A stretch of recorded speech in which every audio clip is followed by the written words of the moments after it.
दरम्यान कांद्याच्या मुद्द्यावरून खासदार अमोल कोल्हे आक्रमक झालेत। नाफेडनं थेट शेतकऱ्यांकडून कांदा खरेदी करावी असं कोल्हे यांनी म्हटलंय। बाजारातला सुमारे 70% कांदा आधीच व्यापाऱ्यांच्या हातात गेल्याचा दावा कोल्हेंनी केलाय।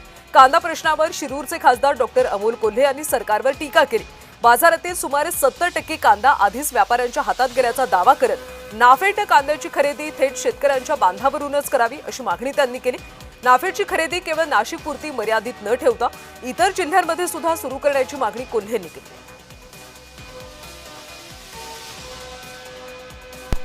अमेरिका आणि इराण मध्ये जी युद्धजन्य परिस्थिती आहे, यामुळे इराणचा जो कांदा आहे हा इराणचा कांदा म्हणावा तसा मार्केटमध्ये नसेल आणि त्यामुळे भारतीय कांद्याला भाव चढतील अशी एक अपेक्षा होती।